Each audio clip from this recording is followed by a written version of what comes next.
guys, Bobby here. I hope that you were able to read Genesis chapter 24. It's pretty cool stuff, and hey, this is how we're going to do this for a while. So I'll be giving out some assignments for you to do, and hopefully you do them. If you don't, I can't really control that. But in this kind of day and age, who knows how long we'll be doing this. We have to be in control of our own spiritual health. So, which I guess we've always been, but even more so now when you don't have someone forcing you to do anything, or it's out of your routine or whatever, which I want to encourage you guys to like make a routine and stick to it, because routines are good. Routines keep us on track. So I want to really encourage you to do that, and I'm going to do my best to help you do that with some weekly lessons. I wanted to let you know that I want to give a prize to you for paying attention, being a part of our little BYF online community, and I will reveal that prize here. We're going to have a couple lessons on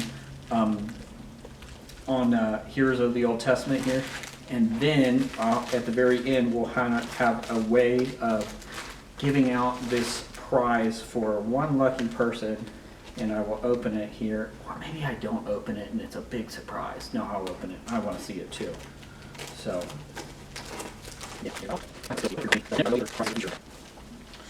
we have here some comic books, and it is the Christ. So these are pretty cool. I think comic books are pretty neat. I'm not really into superheroes though, but yeah, these are cool. I love artwork, and Jesus is a pretty cool person to write a comic book about, right? So I think there's 12 of these. So, and one lucky person will win all 12. Oh my goodness, look at that. That's craziness. So you're going to want to read these. So also, we will eventually get back to The Chosen. I know you guys were loving that. I love it too. We will get back to watching that as a group as soon as all this nonsense is done for. I want to also let you know that if you have questions or comments, or you just want to talk, you can also hit me up on my phone, on my Instagram. My Instagram is @bdrodowski. None of you guys do Facebook really, but I'm on there. So is our BYF page with photos, so if you haven't done that. I'm also on Marco Polo, so if you have my phone number, you can find me on Marco Polo, which is a cool app that you can use to do like a walkie-talkie kind of thing. So we are going to start a lesson about Rebekah, Heroes of the Old Testament, Rebekah edition. You may remember some of these that we've done before. I actually started this series in 2015. Pretty crazy, right? If you can remember what the first one was, let me know in like the comments below. That'd be pretty cool, because I don't remember what it is. I could probably find out, but today we're going to talk about Rebekah. You read Genesis chapter 24, hopefully, and we're calling this first lesson A Pure and Willing Woman. So the scene opens up, if you read, and the servant of Abraham was sent to go find a woman some 500 miles away from Canaan to Abraham's hometown, to look for a bride for Isaac, someone that was going to be of the Hebrew people. They didn't want to mix in with the Canaanite people. That wasn't what God wanted for his descendants there.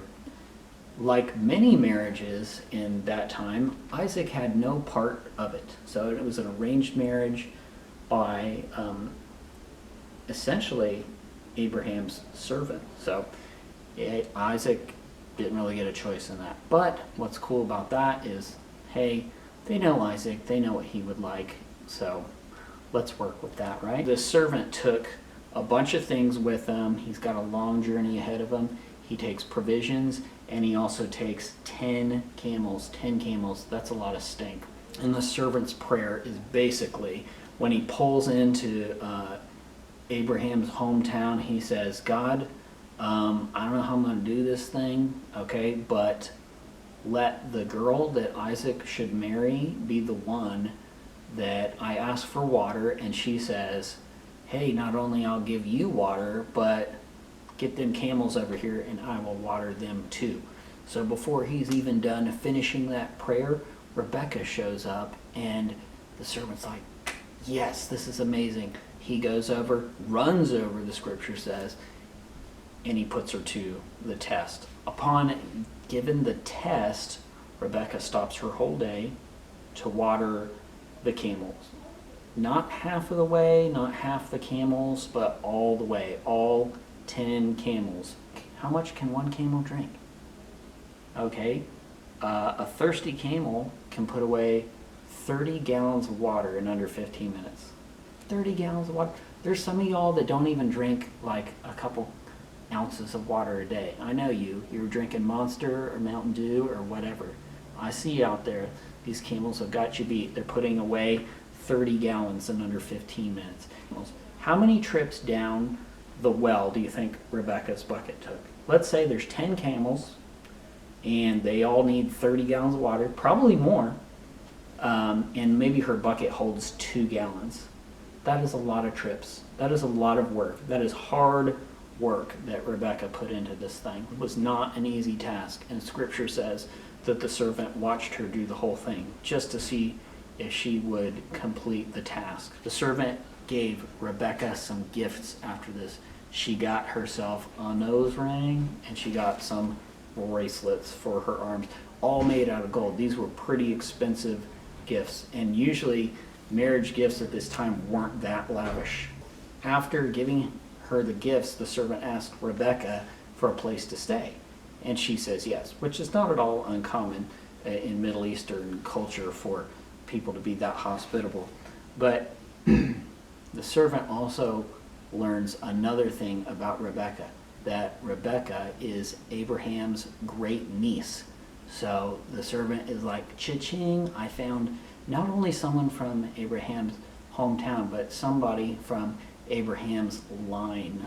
You check out this little family tree here, you can see that Isaac and Rebekah are actually second cousins, which would have been weird in that time. Now, the servant was welcomed into Rebekah's home by Bethuel and Laban, and he recounted the story of meeting Rebekah and what his master had said to him about who Isaac's wife should be. And a big thing about this is that the whole thing was kind of God ordained. They said, Lord, if you're willing, and then the Lord really made those prayers come true for them. So everybody's pretty excited, and this marriage is definitely going to happen. The big question here now is when? When will this marriage happen? The servant wants to go back now. The guy's been away for a long time, 500 miles at the very least, away from home, and he's ready to get back.